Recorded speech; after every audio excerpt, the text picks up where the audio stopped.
Over 2,000 years ago, great European capitals such as Athens, Rome, and Carthage rose along the sun-kissed shores of the Mediterranean, emerging as cradles of urban civilization that profoundly transformed the region's social, political, and cultural landscape in ways that have echoed through millennia.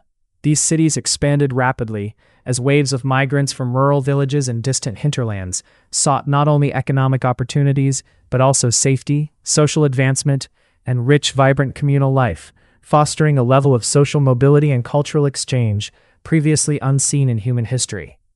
This massive influx of diverse populations created dynamic and bustling urban environments where the arts, commerce, technology, and sciences flourished simultaneously, laying the foundational cultural bedrock of what would later be known as Western civilization. These cities served as incubators of remarkable innovations in philosophy, governance, literature, and technology, many of which continue to influence the modern world's intellectual and cultural frameworks. Each city developed into a formidable political and economic powerhouse, competing fiercely through the construction of grand temples, extensive public works, monumental architecture, and sophisticated infrastructure projects that not only showcased their wealth and religious devotion, but also asserted their dominance within the complex and often tumultuous Mediterranean political sphere. Their cosmopolitan nature attracted a vibrant mix of traders, scholars, artisans, and philosophers, enriching the cultural tapestry with a blend of ideas, beliefs, and artistic styles that stimulated intellectual curiosity and artistic innovation across diverse disciplines. Athens, which rose to prominence around 500 BC, became especially influential due to its pioneering advances in philosophy, governance, and the arts, serving as a beacon of wisdom and democratic ideals that inspired generations. Renowned thinkers such as Socrates, Plato, and Aristotle laid the intellectual groundwork for modern philosophy, ethics, and political theory, while Athens itself pioneered the concept of democracy, empowering its citizens to participate actively in governance and encouraging a level of civic engagement that was revolutionary for its time. The historian Plutarch chronicled vivid stories of figures like Phryne, a famous courtesan, whose dramatic trial shed light on the social norms, gender dynamics, and justice system of ancient Greece. At the height of its 5th century BC Golden Age, Athens was home to approximately 300,000 people and stood as a cultural and political hub that inspired admiration and emulation throughout the ancient world. Although Athens experienced periods of decline due to wars, shifting political powers, and internal strife, it eventually regained prominence and today stands as a sprawling modern metropolis with a population exceeding 4 million, seamlessly blending its rich historical legacy with the vibrancy of contemporary urban life. One of the city's most treasured landmarks, the Parthenon on the Acropolis, commemorates Athens' decisive victory over Persia in 479 BC and serves as a powerful symbol of resilience, pride, and enduring cultural achievement. Under the careful supervision of architect Nikos Toganidis, a meticulous restoration project seeks to correct numerous errors introduced during 19th century renovations, ensuring that the Parthenon's structural integrity and authenticity are preserved with great respect for the original artistic vision and craftsmanship. The temple's iconic Doric columns and the majestic statue of Athena stand as timeless symbols of Greek artistic mastery and cultural legacy, captivating visitors from around the globe. Restoration workshops operate on-site in the very locations where ancient craftsmen once toiled, creating a tangible link between past artisans and modern conservators, emphasizing the use of traditional techniques and minimal intervention to maintain the monument's authenticity and historical significance. Constructed between 447 and 432 BC during Athens' Golden Age, the Parthenon remains one of the most extraordinary achievements of Greek architectural skill and cultural legacy, continuing to inspire awe and admiration worldwide as a testament to human creativity and endurance. The columns are subtly tapered and inclined, converging several kilometers above ground, reflecting the ancient architect's advanced grasp of perspective and optical correction, a technique that not only enhanced the aesthetic appeal of the structures, but also compensated for visual distortions when viewed from different angles and distances. Despite this remarkable optical mastery, each stone was meticulously crafted with millimeter precision, demonstrating the exceptional skill, patience, and attention to detail possessed by the craftsmen of the era, who relied on a combination of empirical knowledge, and rudimentary measuring devices. The stone's unique proportions were deliberately designed to create a harmonious visual rhythm, contributing to the overall balance and beauty of the architectural ensemble, while subtle features such as the slight curvature of the floor likely served practical purposes, including the efficient drainage of rainwater to prevent pooling and damage, as well as possibly enhancing the acoustics within the space, allowing voices to carry clearly during public speeches or ceremonies. The use of metal clamps and dowels to join the massive blocks together reveals sophisticated construction techniques that parallel the intricate metalworking traditions of Arachnidian artisans, indicating a high level of technological prowess achieved through the application of simple, yet effective tools like compasses, plumb lines, and measuring rods, all without the aid of modern machinery or advanced metallurgy. While the Acropolis itself symbolized the democratic ideals of Athens through its grand temples and monuments dedicated to the gods, the practical exercise of democracy took place in the Agora below, a bustling civic and commercial hub that functioned as the heart of daily Athenian life. Excavations conducted under the direction of Professor John Camp have unearthed a dense residential quarter adjacent to the Agora, providing valuable insights into the everyday lives of ordinary Athenians, including their domestic arrangements, social interactions, and economic activities. Surrounding the Agora's expansive central square were vital public buildings where governance was conducted, facilitating the efficient administration and judicial processes necessary for managing the city-state's complex political structure. Beyond its administrative functions, the Agora served as a vibrant social and political center where citizens gathered not only to conduct business and exchange goods, but also to engage in philosophical debates, attend religious festivals, and participate in civic rituals that reinforced communal identity. The famous story of Phryne, a renowned courtesan who was accused of blasphemy for allegedly commissioning a statue of the goddess Aphrodite modeled after her own likeness, unfolded within this dynamic arena, illustrating the intricate interplay between art, religion, and societal norms in ancient Athens. The open square, often shaded by rows of trees and the elegant arcades, such as the meticulously reconstructed Stoa of Attalos, bustled with merchants peddling diverse wares, artisans showcasing their crafts, and citizens exchanging news and ideas, collectively embodying the lively, multifaceted culture that defined the Agora as the beating heart of ancient Athenian democracy and daily life. Today, artifacts from the Agora excavations are meticulously preserved and extensively studied at the Institute, a dedicated center where specialists employ a suite of cutting-edge technologies such as high-resolution 3D scanning, multispectral imaging, and sophisticated chemical analysis. These advanced methods enable researchers to uncover previously invisible or overlooked details about ancient Athenian life, ranging from minute traces of organic materials like pollen and food residues to intricate manufacturing techniques used in pottery, metalwork, and textiles. Residues of substances such as dyes, perfumes, and medicinal compounds have also been identified, offering a richer understanding of the daily practices, health, and cultural rituals of the inhabitants. The Agora itself was a multifaceted space that served not only as a bustling marketplace where merchants hawked everything from fresh fruits and vegetables to exotic luxury imports like spices, ivory, and fine textiles, but also as a vibrant social and political hub. It hosted a variety of civic events, including elections where citizens gathered to cast their votes, judicial trials that underscored the rule of law, athletic competitions that celebrated physical prowess, as well as numerous festivals, theatrical performances, and public spectacles designed to entertain and unify citizens across all social strata. This remarkable versatility of the Agora reflects the dynamic nature of Athenian civic life, highlighting the central importance of public engagement, open debate, and collective decision-making in the functioning of Athens's early democracy. Encircling the Agora were essential public buildings that housed the administrative offices of elected magistrates, the Boule Council responsible for preparing legislation, the Senate, and various boards tasked with managing urban infrastructure such as water supply systems, gardens, and public works. These institutions played a critical role in maintaining social order, public welfare, and the efficient operation of the city-state. Despite its considerable size, the Agora maintained the intimate atmosphere of a village square, fostering direct interaction among citizens that was vital to the democratic process. Archaeological discoveries include a mid-5th century BCE well, contemporaneous with the Parthenon, which provides valuable insights into ancient water management techniques, including the collection, storage, and distribution of water within the urban environment. Nearby residential quarters housed artisans and laborers in modest dwellings, characterized by simple clay floors and central courtyards.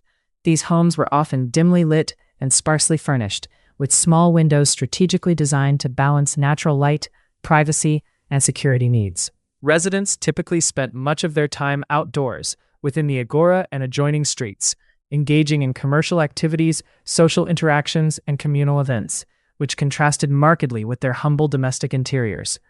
Experts meticulously analyze every artifact recovered from these layers, from fragmented pottery shards and tool remnants to animal bones and food waste, to glean cultural and economic insights. For instance, the discovery of small ceramic bowls placed near hearths containing charred bones suggests domestic religious rituals aimed at promoting health, fertility, and household well-being.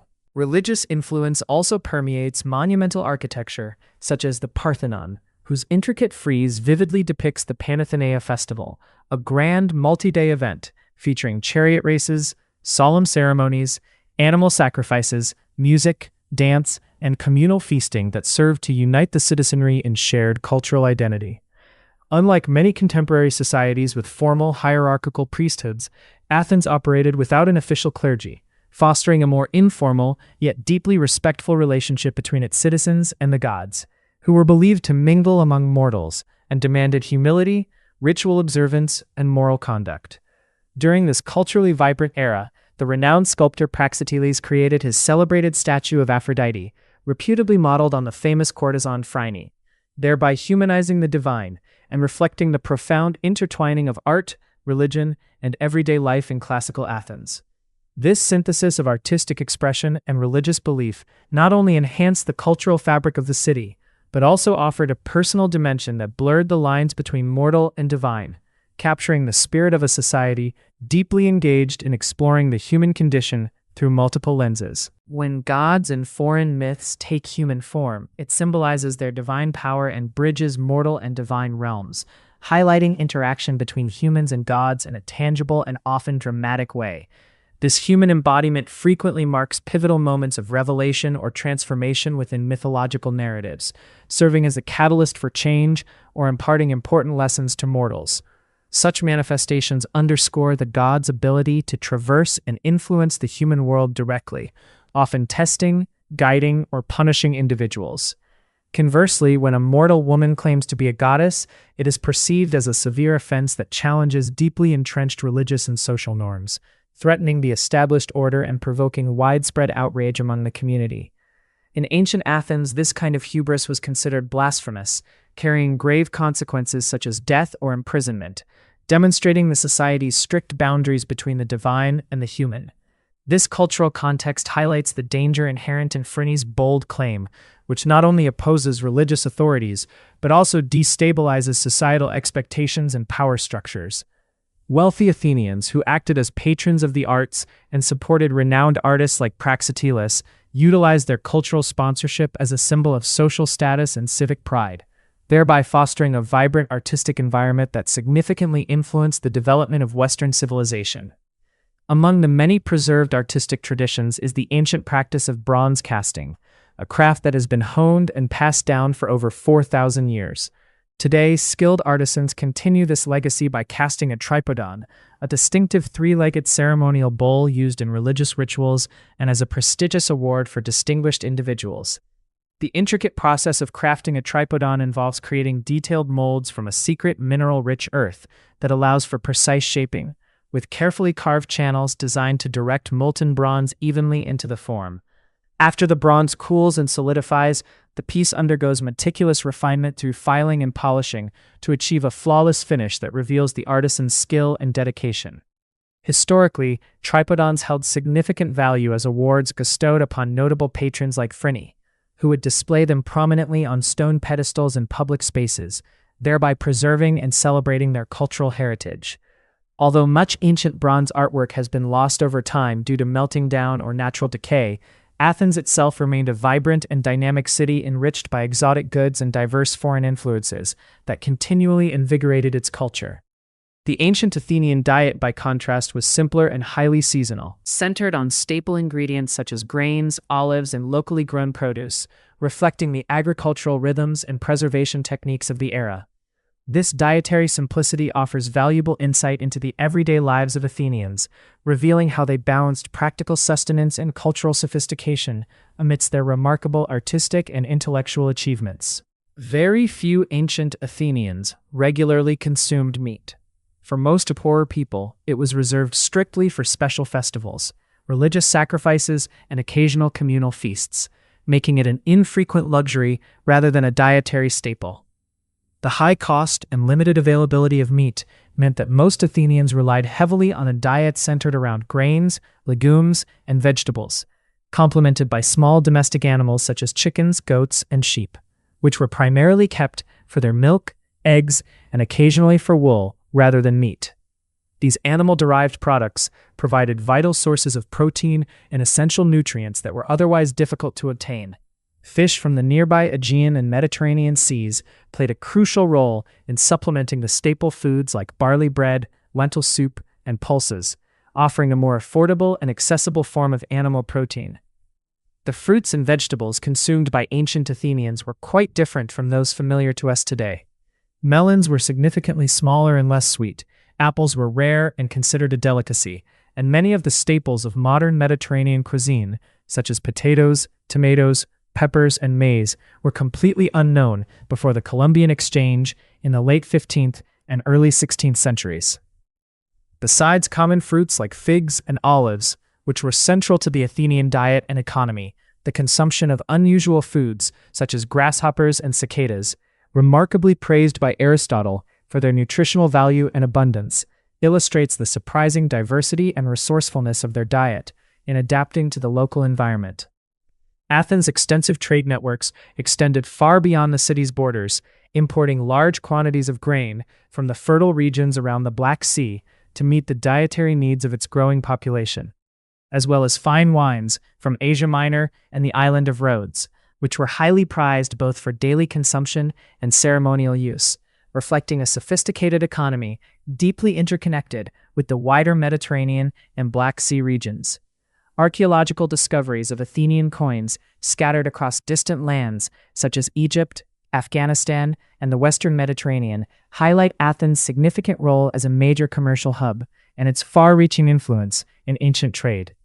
Amphorae, the large ceramic jars used for transporting olive oil, wine, and grain, were ubiquitous in Athenian commerce, with hundreds unearthed in the Agora excavations alone, symbolizing both the city's economic vitality and the everyday importance of these goods.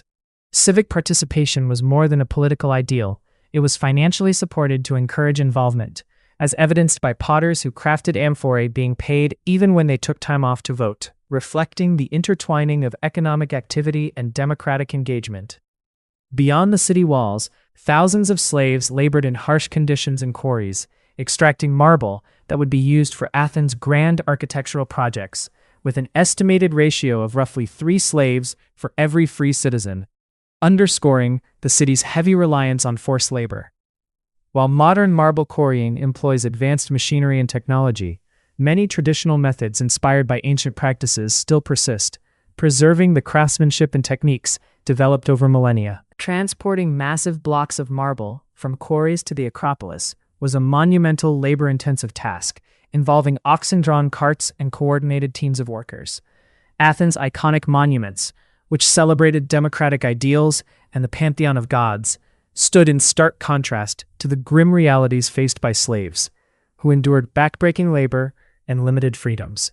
Slavery was an integral and accepted institution within Athenian society, where free Athenians, other Greeks, and slaves often worked side by side on Acropolis projects, sometimes all earning daily wages, a practice that reveals the complex and nuanced social dynamics of the time. The conditions for slaves varied widely. Some endured brutal and dangerous work in the mines, while others held relatively privileged positions as officials, accountants, or bankers, demonstrating that slavery in ancient Athens encompassed a broad spectrum of roles beyond mere physical labor. This system was accepted even in democratic Athens, where citizens focused on governance and political life, while slaves maintained the critical functions of commerce, infrastructure, and domestic service. Many slaves were highly skilled artisans whose craftsmanship techniques continued to influence modern stonemasonry, especially visible in the ongoing restoration of the Acropolis. New Parthenon pieces are carved with remarkable precision, supported by blacksmiths who provide finely crafted tools, continuing a tradition of craftsmanship that spans thousands of years. Like Hephaestus, the god of fire and metallurgy, these craftsmen mastered the art of metallurgy to produce the finest steel tools, which were essential not only to the construction of ancient architectural marvels, but also remain respected and utilized in contemporary restoration efforts and artistic endeavors. In the residential quarter surrounding the bustling Agora, the houses were notably small and cramped, constructed with considerably less architectural care and grandeur than the imposing public buildings that dominated the cityscape. These modest dwellings housed the middle and lower-class Athenians, whose daily lives contrasted sharply with those of the elite in terms of both material comfort and social privileges. Despite the simplicity of their homes, archaeologists have uncovered elaborately painted ceramic shards within this area, providing rich insights into the everyday life, social customs, and even the aspirations of ordinary Athenians. These ceramics often depict scenes that include humble domestic activities, local marketplaces buzzing with trade, and religious rituals practiced by common citizens, thereby offering a broader perspective on Athenian culture beyond the aristocratic sphere. The surviving artistic works from Athens predominantly reflect the interests and activities of the aristocracy. Depictions of lavish feasting, hunting expeditions, symposiums filled with philosophical debate and conviviality, and theatrical performances. Yet there are also portrayals of more common pursuits, such as shopkeepers conducting business, craftsmen diligently at work, and children engaged in games or learning. This artistic disparity underscores the tension between the democratic ideals of equality professed by the city-state and the persistent economic power and cultural influence wielded by wealthy aristocratic families who were the primary patrons of art and culture. These elite patrons commissioned expensive amphoras, craters, and other ceramic vessels, often painted by renowned vase painters who employed a technique using liquid clay paint that, when fired, produced durable and vividly colored images capable of surviving millennia. The social context and patronage behind these artworks were as critical to their creation as the technical skill of the artists themselves, reflecting the intertwined nature of art, status, and power in Athenian society. Athenian symposia, which were private gatherings hosted by affluent individuals like Phryne, combined sumptuous feasts with music, poetry recitals, and spirited philosophical debates, attracting prominent cultural figures such as the sculptor Praxiteles. At one such gathering, Praxiteles announced the unveiling of a new statue of Aphrodite, an event that symbolized both artistic innovation and social prestige, and which drew considerable attention from the city's intellectual and social elite.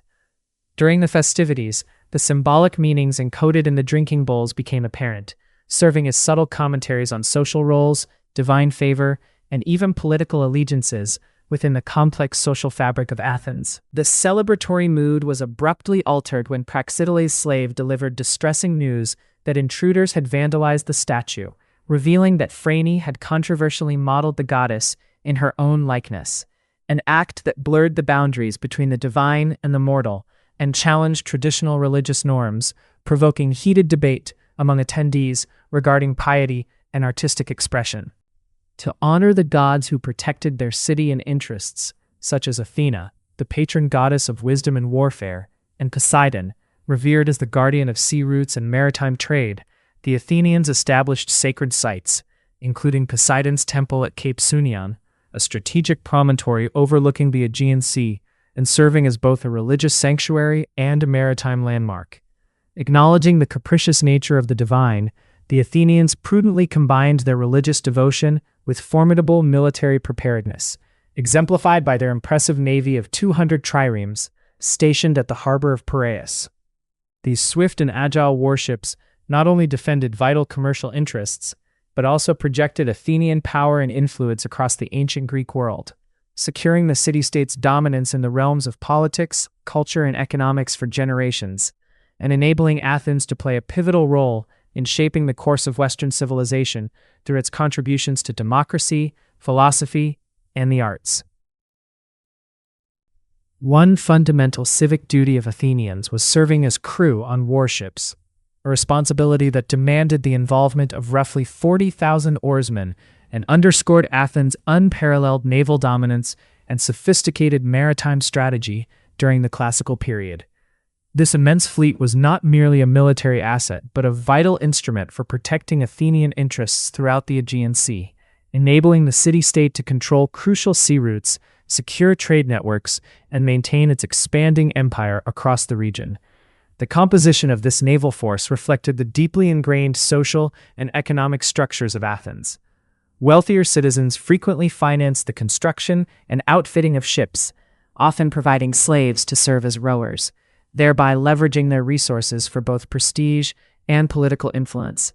Meanwhile, poorer Athenians, often small-scale farmers or laborers, contributed their physical labor by manning the oars themselves. This direct involvement linked ordinary citizens intimately to the city's defense, fostering a strong sense of communal responsibility and shared purpose. Each trireme, Athens' principal warship, carried approximately 170 oarsmen who endured harsh and grueling conditions, often rowing for hours during battles or patrols, relying on discipline, strength, and coordination honed through rigorous training. The early 5th century BC marked a pivotal moment when the statesman Themistocles championed the expansion of the Athenian fleet, recognizing the strategic necessity of naval power to counter threats from rival city-states like Sparta and the Persian Empire. His vision transformed Athens into a leading maritime force that not only secured vital trade routes, but also led the Delian League, a coalition of allied states that further extended Athenian influence. This naval supremacy, while a source of pride and power, also heightened political tensions and rivalries, especially with Sparta, whose military dominance lay primarily in land forces, and Persia, whose imperial ambitions loomed over the Greek world. Consequently, Athens demanded near constant military readiness from nearly all male citizens aged 18 to 59, integrating military service deeply into the rhythm of everyday life.